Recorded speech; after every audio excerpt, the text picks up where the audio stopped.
Hello, I'm Professor Allison Murray from Long Beach City College. This video will discuss the MLA 2016 updates to book and textbook citations. If you're new to MLA Citation, we recommend that you first view our MLA Logic and MLA Updates videos. Books remain one of the easiest sources to cite because very little has changed in book citations in the 2016 update. As with other types of documents, we follow the 9 essentials in the MLA 8th edition template. Let's do a sample entry for the book, When They Severed Earth from Sky by Elizabeth and Paul Barber. The first item listed is the author's name. MLA requires last name followed by a comma, the first name, and then any middle initials. If there is more than one author, the second author is listed by first and then last name.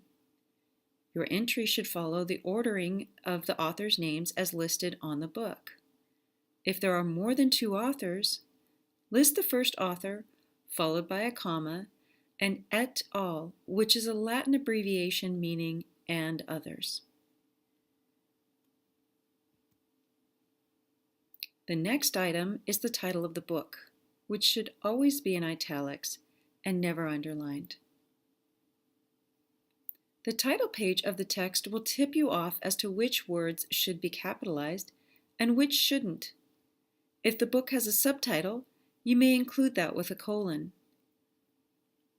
Both the author entry and the title entry are finalized with periods and 2 spaces. Next comes the publication information. This reflects the major change in the MLA 8th edition. MLA no longer requires the city of publication except under very special circumstances, which we'll cover later. If a city of publication is used, it must be followed by a comma and the full name of the publisher, minus any business wording such as company or CO, and shortening the words University Press to capital U, capital P, no periods needed.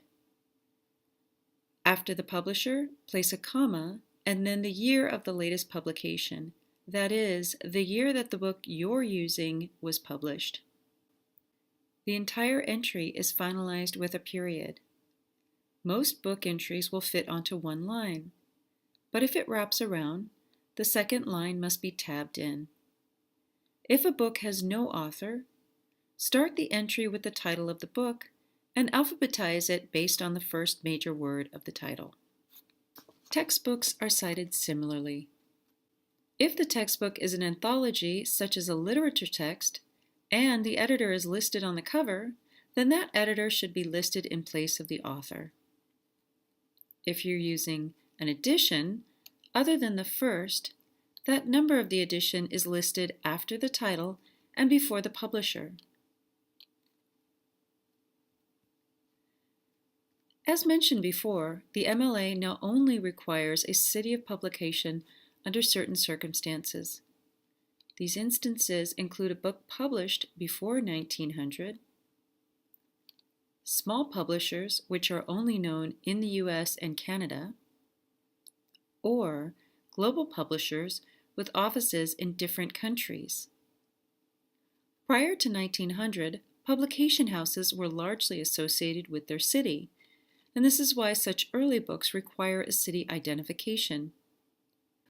Whereas large multinational publishers may release different versions of a book from one national market to the next, as noted in popular books like Outlander, which was published as Cross-Stitch in the UK, or A Clockwork Orange, which was first published without the 21st chapter, but which was later amended to include that chapter, or Harry Potter and the Philosopher's Stone, which American audiences know better as Harry Potter and the Sorcerer's Stone.